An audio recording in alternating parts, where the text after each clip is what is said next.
Welcome back to the show, folks. Here to discuss the importance for retirees to focus on policy rather than political headlines. I welcome Jerry Schlutzwitz, Principal, Pacific Financial Planners. Hi, Jerry. Hi, Bree. Thanks for having me again. I appreciate Thanks for coming back. These months roll around so fast. It seems like I see you more often than not these days. Well, that's good. That's a good thing. I think in today's world, we need that. We do need that. We do need that. And I want to just dive right on in because I want to know, what do you mean, policy over political headlines? Well, you know, we talked about this a little bit with last year's election and things like that, that people really get focused on the political world. And what I really want to talk about is, I'm not, trying to be, red or blue. Let's talk about green. Let's talk about money. Love that. Let's talk about, how can you use today's policies, especially in light of, what's been going on with the change of administration, this passage of what's called the Big Beautiful Bill. How does that affect our viewers and seniors today? And how can you reposition your portfolio to ensure you're aligned with policies versus trying to stay with some political bent that may hurt you if you don't follow what's actually happening versus what you think might be happening? So, Jerry, political headlines, any types of headlines, usually aren't telling the whole truth, right? So where can our viewers go to find the underlying information, the correct information that they need to know so they're not swayed one way or the other? That's a softball question. You come to the Financial Forum every second Thursday of the month. That's my job. Yeah, look, we try to break that down, and that's what we're going to do actually this Thursday is talk about this exact subject. Mm-hmm. But the reality is that you need to read everything, and that's the problem. Is so many people just read one set of news source, and I don't care if it's the right or the left. You need to read both sides, and then you need to read some of the extremes as well. And either you need to discern for yourself, which side is more likely to affect you or not. But there are a lot of facts out there. For example, how, let's say this Big Beautiful Bill, things that actually passed and actual rules and regulations that there's no real, it's black and white. It's not like, well, I think it was bad for people. Well, it was bad for probably some people, but it was really good for a lot of people, especially here in California. Sounds like a lot and of for a lot tax of our breaks. Seniors. Yeah, a lot of tax breaks. Yes. And again, it doesn't encompass the whole world. It's not going to solve world hunger or crime, but can seniors, our seniors here in California, going to really benefit? I mean, one of the very first things is this SALT tax, state and local tax, SALT, state and local tax.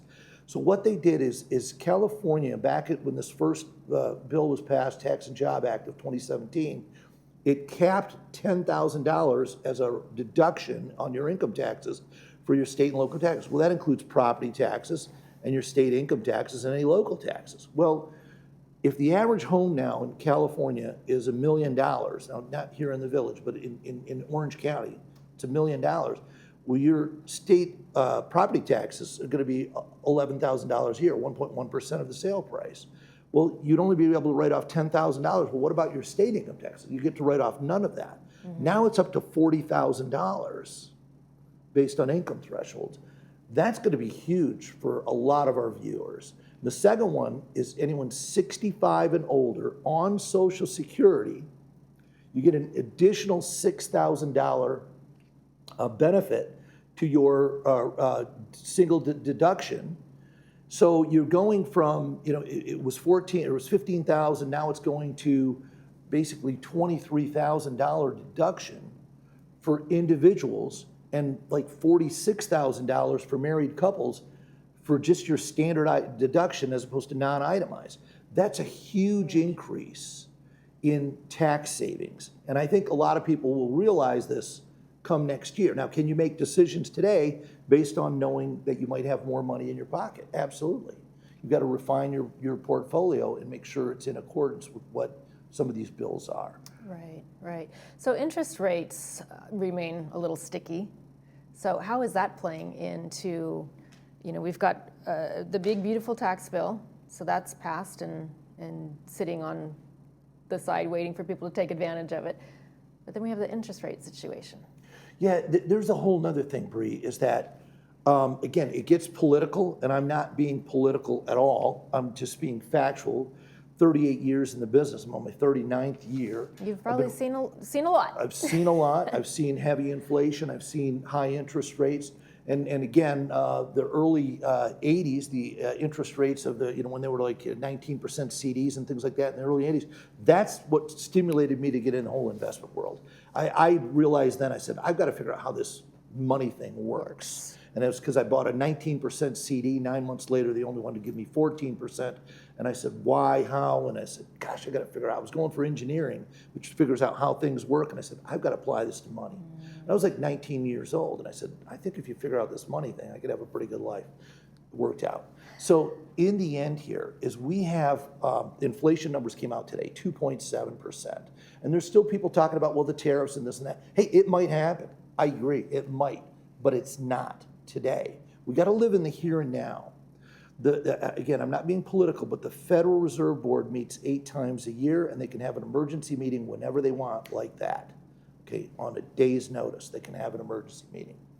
We have not had, they're fighting for this 2% inflation rate, and we're at 2.7. That's a made-up number. The historical rate of inflation is 3.2%. So we're under the historical rate, yet Treasury bills for 1 year or less are paying 4% or higher, which means cash, which is 1 year or less holding of money, is paying 4%, and the cost of money and cost of inflation is 2.7. So there's a real rate of return of over 1.3% to hoard cash. Well, that's good for seniors, but this isn't really designed for seniors, it's designed for the world, and you should not ever really get rewarded for holding cash. You should break even. So we have a very high interest rate, and that lower potential interest rates can continue to drive the markets going forward because those rates should have been lower already. Because again, there's $7 trillion sitting on the sidelines. What we want as a country is we want that money to be productive, be put in, whether it's real estate, whether it's the stock market or business investment. That's where that money should drive. You want some cash because you need emergency money, et cetera, but you don't get rewarded for holding that. Right now, you're getting rewarded for holding cash. Those rates are going to go down. It's going to be bad for CD holders and Treasury holders, so those folks need to make some decisions, like maybe lock in for a longer term today before these rates get cut, because I'm sure they're going to be cut starting in September. You think so? 100%. You think the conflict between the two powers I think dissolve? I think there shouldn't be a conflict.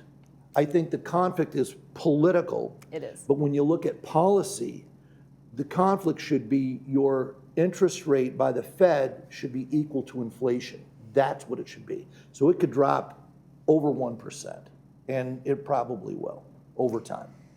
Well, Jerry, I could talk to you for hours on end, so I encourage our viewers to go see you at your next forum. Let's remind our folks when and where those forums are taking place. Second Thursday of every month, so that's this Thursday. We're in Clubhouse 7, 3 to 5 p.m. It's a club, but really anyone could show up. You don't have to participate, but look, I ask one question: how much risk should you be taking right now? And if you can't answer that question, then you've got to get together with a group of your colleagues, seniors here in the community, and have a group discussion. And we give coffee and cookies besides. What more can you ask for? Jerry, thank you so much for being with me today. Hey, thanks for having me. Appreciate it. Coming up next, we've got the Performing Arts Center. Stay with me.